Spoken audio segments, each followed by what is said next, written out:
انسانی تاریخ میں، کائنات کی تاریخ میں، دنیا کی تاریخ میں آج تک کوئی کتاب ایسی نازل نہیں ہوئی جو کتاب ہر زمانے کے انسانوں کے لیے اور ہر وقت کے اور ہر حالات کے انسانوں کے لیے صحیح طور پر رہنمائی کرنے والی ہو۔ اس دنیا کے اندر میں جو جھگڑا ہے وہ کن چیزوں کا ہے؟ ہمیشہ دو چیزوں کے درمیان جھگڑا ہوتا ہے، اور سب سے اہم ترین جو جھگڑا ہے اور جو تصادم ہے اور جو کلیش ہے وہ کس چیز کا ہے؟ بین الحق والباطل، حق اور باطل کے درمیان ٹکراؤ، حق اور باطل کے درمیان ٹکراؤ، شر اور خیر کے درمیان ٹکراؤ، برائی اور اچھائی کے درمیان ٹکراؤ۔ اسی لیے کہتے ہیں کہ علم کا مقصد کیا ہے؟ دنیا کے اندر میں پوچھا جائے، آپ دنیا کا کوئی بھی ذہین آدمی ہوگا تو اس سے پوچھو کہ علم کا مقصد کیا ہے، تو کوئی کہے گا فلاسفہ نے، قدیم زمانے کے فلاسفہ تھے، انہوں نے علم کا مقصد کیا بیان کیا؟ کہا اظہار حقیقت الشیء، کسی چیز کی حقیقت سے واقف ہونا۔ یہ فلاسفہ کے یہاں پر علم کا مقصد رہا۔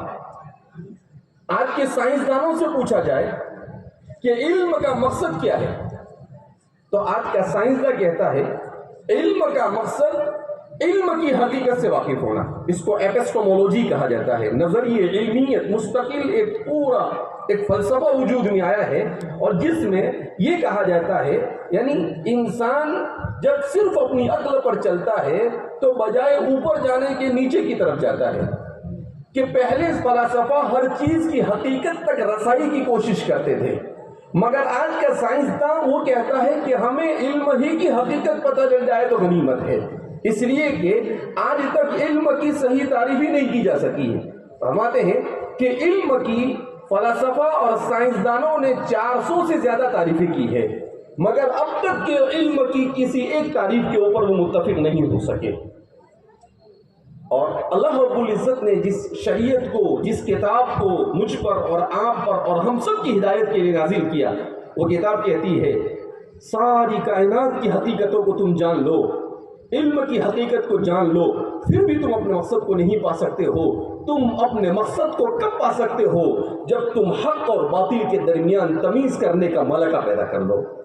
تمہارا ذہن، تمہارا علم، تمہارا دل یہ تمہیں اس بات کی گواہی دے کہ یہ حق ہے اور یہ باطل ہے، اور اس کے حق ہونے کی دلیل یہ ہے کہ کتاب اللہ یہ کہتی ہے، سنت رسول اللہ یہ کہتی ہے، اور سلف صالحین نے اس کے حق ہونے کے لیے بات کہی ہے۔ تو فرماتے ہیں علم کا مقصد یہ حق اور باطل کی معرفت حاصل کر کر حق کی اتباع کرنا اور باطل سے بچ کر اس سے اجتناب کرتے ہوئے اپنی زندگی کو گزارنا، یہ ہے علم کی حقیقت، علم کا مقصد، علم کی غایت۔ کیوں؟ اس لیے کہ دنیا کے دیگر تمام کے تمام فلسفوں کو آپ پڑھو جو تعلیم کے سلسلے میں بیان کیے جاتے ہیں، آج کا ماڈرن ایج میں اگر آپ پوچھیں کہ بھئی تعلیم کا مقصد کیا ہے، تو تعلیم کا مقصد کیا ہے؟ تو فرماتے ہیں کیریئر بنانا۔ کیریئر بنانا، کیریئر بنانے کا مطلب کیا ہے؟ کہ آپ اس قابل ہو جائے کہ آپ کو اچھا ڈیزگنیشن مل جائے، اچھا عہدہ اور مرتبہ مل جائے، اور آپ کو مال اور دولت آپ کو کیسے حاصل ہو جائے، تو آپ کو عزت ملے اور آپ کو مال ملے۔ یہ علم کا مقصد ہے سائنس اور فلسفہ اور دنیا کے تمام آج کل جتنے بھی تعلیمی نظام ہیں ان تمام کے یہاں پر۔ مگر ہمارے یہاں پر تعلیم کا مقصد، ایک تو علم کا مقصد جانا ہم نے، دوسرا تعلیم کا مقصد۔ تعلیم کا مقصد کیا ہے؟ تو کہتے ہیں تعلیم کا مقصد یہ ہے کہ تعلیم کے ذریعے سے بندہ اللہ کی معرفت حاصل کرے اور اپنے ارد گرد بسنے والے انسانوں کے حقوق کو جان کر اس کی ادائیگی کی کوشش کرے۔ یہ ہے تعلیم کا مقصد اسلام میں۔ تو سب سے پہلے اللہ کی معرفت کو حاصل کرنا۔ اسی لیے میں نے قرآن کریم کی آیت کریمہ آپ حضرات کے سامنے تلاوت کی، جس میں اللہ فرماتے ہیں الف لام را، سورہ ابراہیم کی آیت ہے، کتاب انزلناہ الیک لتخرج الناس من الظلمات الی النور کتاب انزلناہ الیک کہ ہم نے آپ کے اوپر کتاب کو نازل کیا، کیوں؟ لتخرج الناس من الظلمات الی النور، تاکہ آپ لوگوں کو تاریکیوں سے نکال کر نور کی طرف لائیں۔ قرآن کریم نے نور کو واحد ذکر کیا اور ظلمات کو جمع ذکر کیا، اور عجیب تشبیہ بیان کی۔ کیا کوئی بھی انسان دنیا میں ایسا ہوگا، آپ کو نظر آئے گا، جو تاریکی کو پسند کرے؟ تاریکی تو سمجھتے ہوں گے اندھیرا، ابھی یہاں سے لائٹ چلی جائے اور بالکل اندھیرا ہو جائے، اور پھر آپ کسی سے پوچھو کہ بھئی آپ کو اندھیرا پسند ہے، تو کوئی بھی آپ کو ایسا نہیں ملے گا کہ وہ کہے کہ مجھے اندھیرا پسند ہے۔ ہاں، اگر عقل سے پیدل ہے تو کہہ سکتا ہے کہ مجھے تو اندھیرا بہت پسند ہے۔ کوئی ایسا کہے کہ بھئی مجھے تو اندھیرا پسند ہے، تو اس کے بارے میں یہی کہا جائے گا کہ وہ عقل سے پیدل ہے۔ سلیمان درانی وہ فرماتے تھے، اگر سلیمان درانی کا فلسفہ ہے وہ ایک الگ فلسفہ ہے، بہت بڑے متصوف گزرے ہیں، تو وہ فرماتے تھے کہ مجھے رات بہت پسند ہے، لیکن کیوں؟ رات اس لیے پسند ہے نہیں کہتے تھے کہ اس لیے کہ وہ رات ہے اور اندھیرا ہے، اس لیے مجھے رات پسند ہے کہ جب تاریکی داخل ہوتی ہے، اس زمانے میں لائٹ نہیں ہوتی تھی، دوسری تیسری صدی کے بہت بڑے متصوف گزرے ہیں، عالم ربانی گزرے ہیں، تو کہتے ہیں مجھے اس لیے پسند ہے کہ جب تاریکی ہو جاتی ہے تو میں اپنے خالق اور مالک سے تنہائی کے اندر میں بات چیت کرنا مجھے پسند ہے، میں اللہ سے بات کر سکتا ہوں، میرے درمیان کوئی حائل نہیں ہو سکتا ہے، میں اس سے مناجات کر سکتا ہوں، میں اس کے قرآن کو پڑھ کر اس سے ہم کلام ہو سکتا ہوں، میں نماز کو پڑھ کر اس کے سامنے کھڑا ہو سکتا ہوں، اور سجدے میں جا کر میں معراج، دنیا کی معراج میں حاصل کر سکتا ہوں، اور آخرت کی کامیابی حاصل کر سکتا ہوں، اس لیے مجھے رات پسند ہے۔ اس لیے وہ کہتے تھے لولا اللیل، اگر رات نہ ہوتی تو میں دنیا کے اندر میں رہنا ہی پسند نہ کرتا، تو انہیں رات اس لیے پسند تھی۔ تو یہ ایک الگ فلسفہ ہے۔ جو لوگ اللہ کی معرفت حاصل کریں اور اللہ کے قریب پہنچ جاتے ہیں تو کہتے ہیں کہ مجنون کی دنیا ہی الگ ہوا کرتی ہے، تو اسے وہ چیز پسند ہوتی ہے جو اپنے جس سے اس کو عشق اور محبت ہے اس تک رسائی کے لیے آسانی پیدا کرتی ہو، وہ چیز اسے پسند ہوتی ہے۔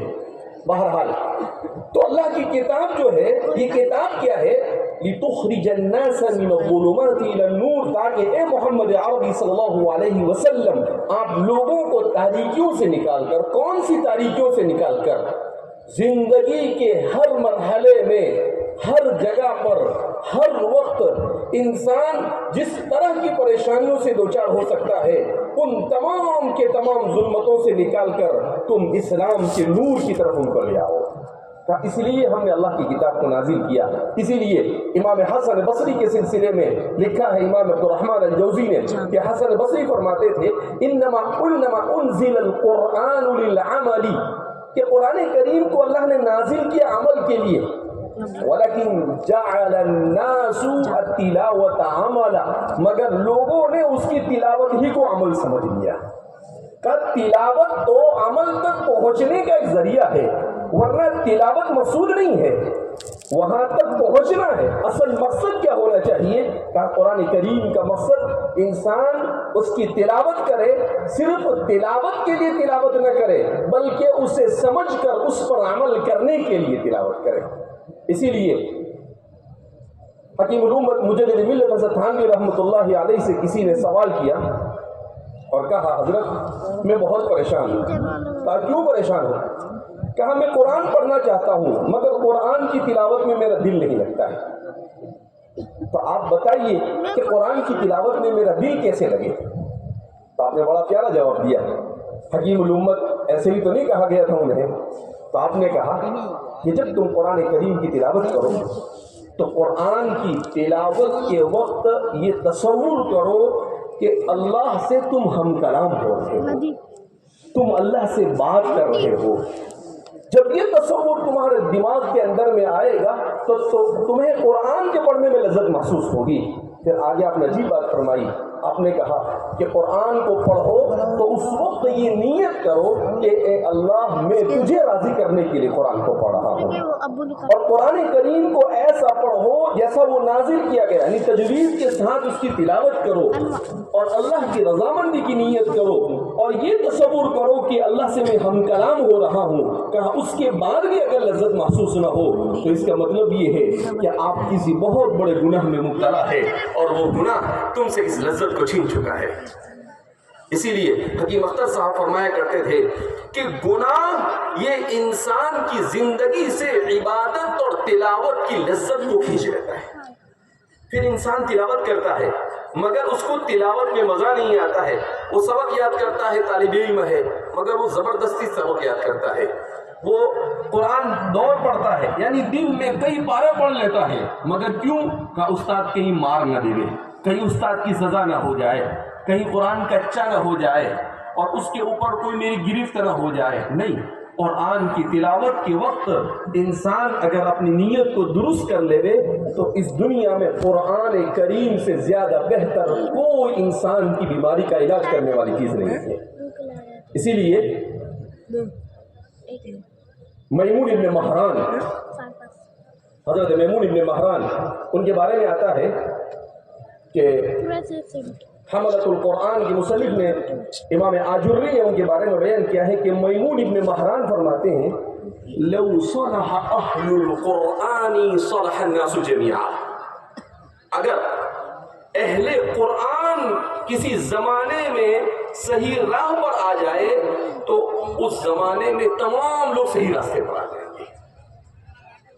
تو اس کی تشریح کرتے ہوئے شارحین نے لکھا کہ کیا مطلب اس کا ہے؟ اس کا مطلب یہ ہے کہ قرآن کو پڑھنے پڑھانے والے صحیح نیت، صحیح ارادے، صحیح طریقے کے ساتھ اس کو پڑھنے اور سمجھانے لگے تو ظاہر سی بات ہے معاشرہ بالکل ایسا معاشرہ ہو جائے گا جس معاشرے کو رسول اللہ صلی اللہ علیہ وسلم نے مدینہ میں تشکیل دیا تھا۔ کہا یہ انسانی معاشرہ مدنی معاشرہ بن جائے گا، جہاں پر سوائے محبت کے اور کوئی چیز نظر نہیں آئے گی، جہاں پر نفرت کو ذبح کر دیا گیا ہوگا، جہاں پر اختلاف کو ختم کر دیا گیا ہوگا، اور وہاں پر مواخات ہی مواخات نظر آئے گی۔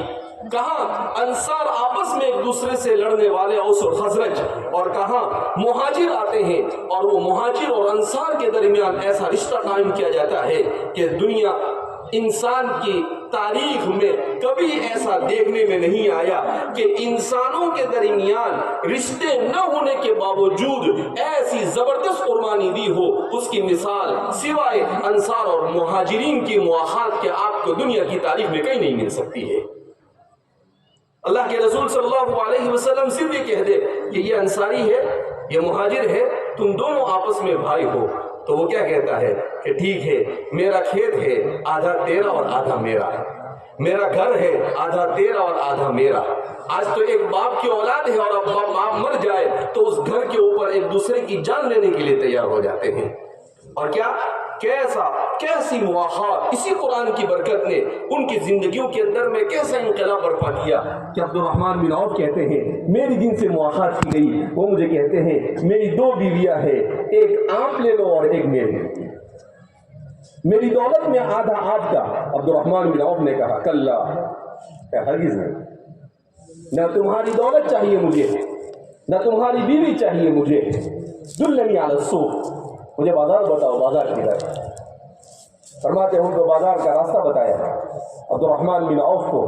انہوں نے 1 درہم کا پنیر خریدا اور اس پنیر کو لے کر مدینہ کے بازار میں جا کر بیٹھ گئے، تجارت کی۔ رسول اللہ صلی اللہ علیہ وسلم کی زندگی میں صرف 1 درہم پنیر سے اسلام کے بتائے ہوئے طریقے کے مطابق جب تجارت کی تو اتنا مال اللہ نے انہیں عطا فرمایا کہ حضور کی وفات سے پہلے حضرات صحابہ میں سب سے مالدار صحابی بن گئے۔ جب ان کا انتقال ہوا تو سیرت نگاروں نے لکھا ہے کہ ان کے مال کا جب جائزہ لیا گیا تو آج کے زمانے کی دولت کے اعتبار سے ان کا کتنا مال ہوتا تھا؟ تو فرماتے ہیں 1200 ملین ڈالر ان کا مال ہوتا تھا، 1200 ملین ڈالر ان کا مال ہوتا تھا۔ یعنی ان کی بیویاں تھیں، 4 بیویاں تھیں، ان کے جب تقسیم کیا گیا تو ایک کے حصے میں کتنا آیا ان سب کو نکالا گیا، تو اللہ رب العزت نے انہیں دولت بھی عطا کی۔ یہی وہ کتاب ہے جس کتاب کی برکت سے حضرات صحابہ کی دنیا بھی بن گئی اور آخرت بھی بن گئی۔ یہی وہ کتاب ہے جس کتاب کی برکت سے اس پوری جماعت کو اللہ نے کیا کہا، رضی اللہ عنہم ورضوا عنہ، اللہ ان سے راضی ہو گئے اور وہ اللہ سے راضی ہو گئے۔ حضور نے کہہ دیا اصحابک النجوم فبأیہم اقتدیتم اہتدیتم، کہ میرے صحابہ ستاروں کے مانند ہیں، ان میں سے جس کو دیکھ کر جس کا بھی راستہ تم پکڑ لو گے وہ سیدھا تمہیں جنت کے اندر میں جا کر پہنچا دے گا۔ یہ ایسی جماعت کس نے تشکیل دی؟ اسی کتاب نے تشکیل دی۔ اس زمانے میں تو ابھی نسخہ اس کا مصحف بھی نہیں بنا تھا، مگر ان کے سینوں میں اور ان کی زندگیوں کے اندر میں قرآن تھا۔ آج ہمارے پاس بڑے خوبصورت نسخے تیار ہو گئے مگر ہماری زندگیوں میں قرآن نہیں رہا۔ تو ضرورت اس بات کی ہے کتاب اللہ سے اپنے آپ کو منسلک کیا جائے۔ تو اس وقت یہ سب سے بڑی ضرورت ہے۔ اللہ رب العزت جزائے خیر عطا فرمائے ہمارے والد صاحب حضرت مولانا غلام محمد صاحب بستانی دامت برکاتہم کو، کہ آپ نے آج سے 30 سال پہلے جب دیکھا کہ امت کتاب اللہ سے دور ہو رہی ہے تو آپ نے کہا کہ اس امت کو کس طرح سے کتاب اللہ کے قریب کیا جائے۔ تو آپ مکہ مکرمہ میں آپ نے 1994 میں شرکت کی وہاں کے مسابقے میں، تو آپ کو بڑا پسند آیا۔ آپ نے آ کر اپنے احباب سے کہا کہ قرآن کریم سے امت کو قریب کرنے کا ایک نسخہ مکہ میں مجھے ملا، محبت وحی میں، جہاں پر قرآن کا نزول ہوا وہیں پر اس کتاب سے امت کو مربوط کرنے کا نسخہ میسر آیا۔ کہا وہ کیا؟ کہا قرآن کریم کے مسابقات ہمارے مدارس کے طلباء کے درمیان کرائے جائے، مکاتب کے طلباء کے درمیان کرائے جائے، تاکہ وہ قرآن کریم کو صحیح پڑھنا سیکھے، وہ قرآن کریم کے ساتھ وابستگی اختیار کرے۔ الحمدللہ اس کے بعد تقریباً یہ 30 سالوں کے اندر میں جامعہ نے 10 مسابقات ریاستی اور 10 مسابقات کل ہند منعقد کیے، جس میں 10,000 طلباء نے شرکت کی۔ ابھی ہم یہ تقریباً 12واں مسابقہ ہے، 25 ریاستوں کے 12ویں مسابقے میں ہم شرکت کر رہے ہیں، اور پورا ہندوستان الحمدللہ ہم لوگ گھوم کر آئے ہیں۔ تو ہر جگہ پر کشن گنج گئے ہم، ایم پی گئے ہم، راجستھان گئے ہم، کشمیر گئے ہم، ہر جگہ پر جتنے بھی لوگ وہاں آئے تو وہاں کے اکابر علماء نے کہا کہ ان مسابقات کی برکت سے قرآن کریم کو تجوید کے ساتھ پڑھنے کا ماحول ہمارے یہاں پر بنا۔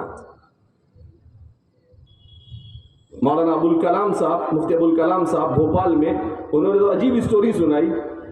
انہوں نے کہا کہ جب پہلی مرتبہ جامعہ کی ایک شاخ ہے سیندھوا میں، ایم پی میں، وہاں پر ہمارا جانا ہوا تو ہم نے پہلی بار دیکھا وہاں نورانی قاعدہ اور احسن القواعد کو پڑھانے کا صحیح ڈھنگ اور طریقہ۔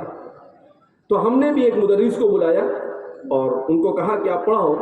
انہوں نے پڑھانا شروع کیا تو وہاں کے جو قدیم حافظ صاحب تھے، جن کے پاس تقریباً شہر کے تمام لوگوں نے حفظ کیا تھا، وہ آ گئے اور انہوں نے کہا کہ بھائی آپ غلط پڑھاتے ہو۔ کہا کیوں؟ کہا کہ آپ الف با تا تھا پڑھاتے ہو، غلط ہے۔ تو کہا کیا پڑھانا ہے؟ کہا الف بے تے تھے پڑھانے۔ کہا جھگڑا شروع ہو گیا۔ اب وہ فرماتے ہیں کہ کافی ایک جماعت کہہ رہی کہ الف با تا صحیح اور ایک جماعت کہتے ہیں الف بے تے صحیح۔ مفتی ابوالکلام صاحب کہتے ہیں کہ میں دارالعلوم سے مفتی بن کر گیا تھا، تو کہا کہ مفتی ابوالکلام کو بلاؤ۔ تو وہ ہمارے استاد تھے، میں نے ان کے پاس حفظ کیا تھا۔ وہ خوش ہو گئے کہ بھئی میرا شاگرد آ رہا ہے تو فیصلہ تو میرے ہی حق میں ہونے والا ہے، الف بے تے سے والا۔ تو وہ مفتی ابوالکلام صاحب کہتے ہیں کہ میں پہنچا تو دیکھا کہ اختلاف بہت زوروں پر ہے۔ تو میں نے کہا کہ بھئی کیا ہوا؟ کہا ایسا ہوا۔ تو مفتی صاحب آپ مفتی بن کر آئے، آپ بتائیں کون سا صحیح؟ تو مفتی صاحب کہتے ہیں میں نے کہا کہ الف با تا تھا صحیح ہے اور الف بے تے سے غلط ہے۔ تو وہ حافظ صاحب کہنے لگے تو میں نے تم کو پڑھا ہے غلط پڑھا ہے؟ بولے ہاں حضرت غلط پڑھا ہے آپ نے۔ کیوں؟ کہا اس لیے کہ قرآن کریم کو پڑھنا ہے تو ظاہر سی بات ہے قرآن کریم میں مجہول تو ہے نہیں بے تے سے، تو وہاں تو معروف ہی ہے سب جگہ پر، ایک ہی جگہ پر بسم اللہ مجریہا و مرساہا ہے، باقی دوسری قرات تو ہم تو روایت حفص عن عاصم پڑھتے ہیں، لہذا اس بنا پر کہا کہ بہرحال معاملہ وہ دب گیا، تو انہوں نے کہا کہ 30 سال پہلے بھی گویا کہ ہمارے یہاں پر قرآن کریم کو تجوید کے ساتھ پڑھنے کا رواج نہیں تھا، لیکن وہ کہتے ہیں الحمدللہ ان مسابقات کی برکت سے چھوٹے چھوٹے بچے قرآن کریم کو عربی لب و لہجے میں پڑھنے لگے۔ کہا کوئی سدیس کی طرح پڑھتا ہے، کوئی شریم کی طرح پڑھتا ہے، کوئی بند بلیلہ کی طرح پڑھتا ہے، کوئی جوہنی کی طرح پڑھتا ہے۔ کہا یہ سب ان مسابقات کی برکت ہے۔ تو کوئی بھی عمل جب خلوص سے، نیت کے ساتھ اور صحیح طریقے کے ساتھ شروع کیا جائے تو اللہ رب العزت اس کا فائدہ ضرور پہنچاتا ہے۔ لہذا ان مسابقات کا مقصد یہی ہے کہ امت کو قرآن کی تلاوت کے اعتبار سے بھی صحیح راہ پر لانا، کہ قرآن کو اس طرح سے پڑھا جائے کما انزل، جیسا کہ وہ نازل کیا گیا۔ حدیث پاک میں رسول اللہ صلی اللہ علیہ وسلم نے ارشاد فرمایا اقرأوا القرآن کما انزل، قرآن کو ایسا پڑھو جیسا نازل کیا گیا۔ اور قرآن کیسا نازل ہوا؟ ورتل القرآن ترتیلا، حضرت علی فرماتے ہیں وجوده تجویدا، یعنی قرآن کریم کو تجوید کے ساتھ پڑھنا۔ لہذا قرآن کریم کو تجوید کے ساتھ پڑھنے کی اس مہم کو اللہ نے کامیابی عطا فرمائی۔ اللہ رب العزت، اس کو میں ایسے بیان کیا کرتا ہوں کہ حضرت آدم علیہ السلام کو جب اللہ رب العزت نے مٹی سے پیدا کیا، من صلصال من حمأ مسنون، جس کو قرآن کریم نے مختلف مقامات پر کبھی کھنکھناتی ہوئی مٹی اور اس طرح سے بیان کیا ہے، جب وہ وجود میں آئے وَنَفَخْتُ فِيهِ مِن رُوحِي، اور اللہ نے اس میں پھونک دیا، تو اللہ کی اس پھونک کی برکت سے اس میں جان آ گئی۔ یہ ڈاروین جو نظریے کہتے ہیں سب بکواس ہیں، کوئی حقیقت نہیں اس کی، خواہ مخواہ لوگوں کو بیوقوف بنانے کے دھندے ہیں، گورکھ دھندے ہیں یہ۔ تو قرآن کہتا ہے وَنَفَخْتُ فِيهِ مِن رُوحِي، اللہ نے اس میں پھونک دیا، اللہ کی اس پھونک کی برکت سے وہ مٹی کا بنا ہوا آدم یہ انسان کی شکل میں وجود میں آ گیا۔ اب جب وجود میں آئے تو وجود میں آنے کے بعد ایسا نہیں کہا اللہ نے کہ آدم بہت بھوک لگی ہوگی، تم کو بہت پیاس لگی ہوگی، ارے بھائی آدم کے لیے ٹھنڈا پانی لاؤ۔ اللہ نے ایسا نہیں کہا کہ بھائی فرشتوں سے کہ آدم کے لیے آب کوثر لے کر آؤ۔ اللہ نے ایسا نہیں کہا کہ آدم کے لیے وَكُلُوهُ هَنِيًّا مَرِيئًا، جنت کے پھل فروٹ لے کر آؤ، نہیں۔ وَعَلَّمَ آدَمَ الْأَسْمَاءَ كُلَّهَا، اللہ نے آدم کو ہر چیز کے نام سکھائے، سب سے پہلے تعلیم سے آراستہ کیا۔ اللہ کو معلوم تھا کہ جس کی اہمیت کو لوگ کب سمجھیں گے، 15ویں صدی میں آ کر کہیں گے تعلیم بہت ضروری، تعلیم بہت ضروری۔ اللہ کہتے ہیں کہ ہم نے جب انسان کو پیدا کیا تبھی ہم نے کہہ دیا کہ تعلیم ہی انسان کی سب سے بڑی ضرورت ہے۔ وَعَلَّمَ آدَمَ الْأَسْمَاءَ كُلَّهَا ثُمَّ عَرَضَهُمْ عَلَى الْمَلَائِكَةِ، پھر ملائکہ کے سامنے پیش کیا اور ملائکہ سے پوچھا کہ بھئی یہ کیا ہے، یہ کیا ہے۔ اب وہ ملائکہ بیچارے کیا کہیں، ہمیں کچھ معلوم نہیں، اعلموا، ہمیں کیا معلوم، آپ ہی سب کچھ جانتے ہیں، ہم تو اتنا ہی جانتے ہیں جتنا آپ نے سکھایا۔ تو پھر اللہ نے آدم سے کہا کہ آدم یہ کیا ہے، یہ کیا ہے۔ آدم علیہ السلام نے پھٹ پھٹ بولنا شروع کر دیا، تو آدم علیہ السلام اس امتحان میں کامیاب ہو گئے۔ سب سے پہلا مدرسہ جنت میں، سب سے پہلے متعلم اور اسٹوڈنٹ اور طالب علم آدم علیہ السلام، اور سب سے پہلے معلم خود اللہ کی ذات ہے۔ اللہ کو علم سکھانے والا خود اللہ ہے، آدم انسان کو علم سکھانے والا خود اللہ ہے۔ اللہ نے ان کو سکھایا، جب تو پہلا مدرسہ وہاں، تعلیم کا پہلا انتظام وہاں کیا گیا، اور سب سے پہلا امتحان بھی انسان کا کہ تعلیم برابر ہے یا نہیں، اس کا چیک، اس کو ٹیسٹ بھی وہاں پر کیا گیا، اور سب سے پہلا انعام بھی ان کو اس کامیابی پر وہاں پر دیا گیا، اور کہا گیا اسجدوا لآدم، کہ آدم کے سامنے سجدہ ریز ہو جاؤ، اس لیے کہ آدم نے امتحان میں کامیابی حاصل کی ہے اور تم کامیابی حاصل نہیں کر سکے۔ سارے پروسیس جو دنیا 20ویں 21ویں صدی 14ویں 15ویں صدی ہجری کے اندر میں کرتا ہے، اللہ رب العزت یہ ساری چیزیں قرآن کریم کے اندر میں کتاب مبین تبیان لکل شیء، ہر چیز کو بیان کیا ہے۔ تو تعلیم اتنی بڑی ضرورت ہے، اسی لیے رسول اللہ صلی اللہ علیہ وسلم پر بھی وحی نازل ہوئی تو آپ کو ایسا نہیں کہا قم یا محمد فصلی، اے محمد کھڑے ہو جاؤ اور نماز پڑھو، نہیں۔ جب پہلی وحی نازل ہوئی تو کیا کہا، اقرأ اسم ربک الذی خلق، پڑھ اپنے اس پروردگار کے نام سے جس نے پیدا کیا۔ رسول اللہ صلی اللہ علیہ وسلم کو پہلی وحی اس انداز میں کیوں نازل ہوئی، پڑھنے کی اہمیت کو بیان کرنے کی۔ تو اقرأ، پڑھ، لیکن قربان جائیے اللہ کی ذات پر،